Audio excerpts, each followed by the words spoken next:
my lovely Monday viewers. Listen, if you look out to the yard right now, you might think, ew, it looks gross out there. Your patio furniture is going through a lot this fall. But guess what? Carson Arthur is here to show us how we can take care of things, right? Now is the time to get on that patio furniture, that gorgeous yard you created for us, what, 2 summers ago now? It looks gross right now. I need some help. So does mine, so it's okay. You're not alone on this one. The truth is, more people pay attention to their yards in spring, summer. Yes. And they think fall, it's just wrap up and wrap it away and tuck it away, and we won't see it all winter because the snow's going to cover it. Right. The honest answer is right now is the time that you should be prepping your yard for a fantastic next year. Okay, now's the time to do it. So let's take a look at some of the spring prep we can do right now. When it comes to outdoor furniture, well, you're going to have to make some decisions. Some of it maybe isn't worth saving. However, when it comes to aluminum furniture that just has a little bit of damage on the cushions, this is actually one of those times where you want to recover it. Recovering your furniture in the fall is perfect because then you have it set for spring. And I'm going to show you how to do it. So some gorgeous furniture there. You like that furniture? I really do. So we actually have another before shot of it. So this is actually how it looks. Tell us the story. Okay. So I was asked to help with this furniture, and I said, yeah, fantastic, send me a picture. They sent me a picture and I started laughing. I actually designed this furniture back in 2004.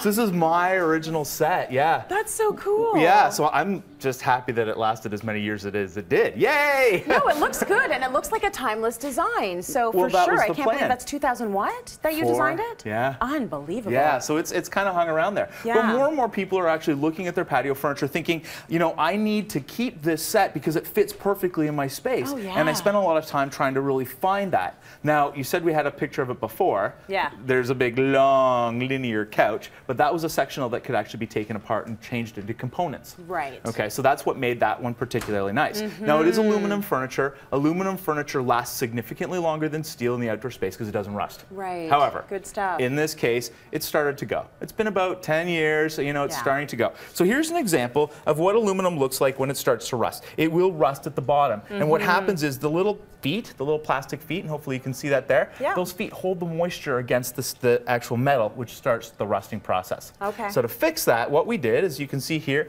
I actually took my grinder and I cut off the foot. Oh, that must have hurt. Yeah, exactly. Yeah, my chair started crying, exactly. But I just got simple little wooden dowels, painted them, pop it in, flip it over. Oh, you little genius. And now we have a chair that nobody's going to be any the wiser that, you know, it's not the aluminum foot. And you can extend that life so much longer. That's great. Is there anything else we need to know about cleaning this thing up? Because right now is the time to clean it up before we store it away. Absolutely. You can use pretty much anything on aluminum. Yeah, You can even use bleach. Now, I'm using the B word because I want you to see the next generation of bleach-safe outdoor products. Yes. This is that same chair. And this fabric is all bleach-safe.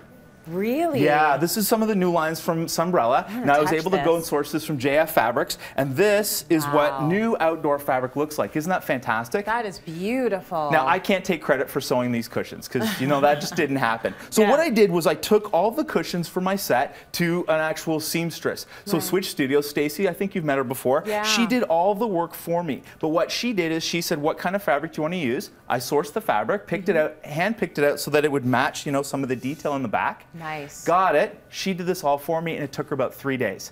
Now, this outdoor furniture, perfect. I'm going to tuck it away. But that first nice day of spring, out it comes. Yes. Done. Easy. It's such a good idea. And you know, another good idea is to get slip covers. You could have gotten her to do this in 2 different outdoor fabrics, and then you can switch it up. Exactly. And that's a great idea. This is the type of thinking that you do at this time of year. Right. Because to be honest, if you're going to take advantage of sales for outdoor patio furniture fabrics, now's the time. Now's the time. It's just so hard to get into that mindset, huh? I know. We think, oh, I gotta buy boots. Let me go buy patio furniture. Yeah, exactly, Feels exactly. weird. Well, I want to show you one more piece because this was really exciting for me. Let's talk about wicker a little bit. Now, this piece of wicker furniture was a yard sale find, circa 1980. Wow. Yeah, isn't that looking fantastic? It looks amazing. Let me tell you, it didn't look like this before. I bet you it didn't. We actually took this to a company called Paint It Like New. Yes, and they painted I know them. You know them too. They great. painted it so quick for us. And with the new outdoor paint systems, I mean, it really coats because the primer's already built in.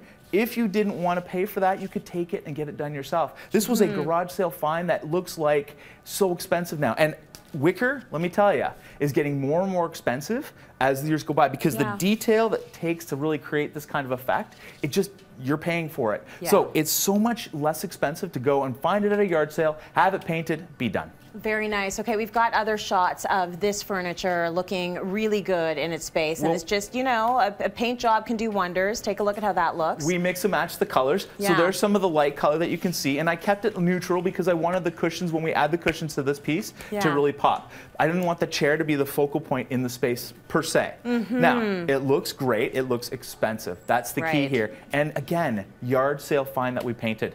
This is the time to do it. You're not going to get these in the spring. Do it in the fall. Let's just talk about cleaning that, because before you actually get it repainted, you have to make sure that the furniture is clean. I knew you were going to go that way. Got some tips for us? One of the problems with natural wicker is after a time it starts getting mold stains on it. Okay. One of the great products out there is called Concrobium. You can get it at most of the box stores. Removes all the mold stains, but it removes the spores as well.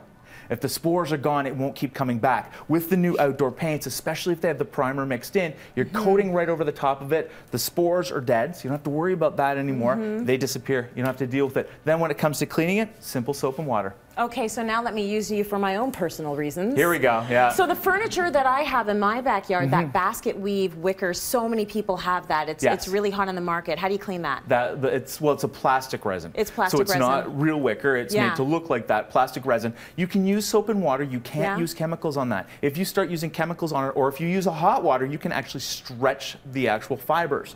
So it's just cold soap and water, that's it. If you want to add a little bit extra strength, try some vinegar. Oh, right. Okay, very smart. Easy.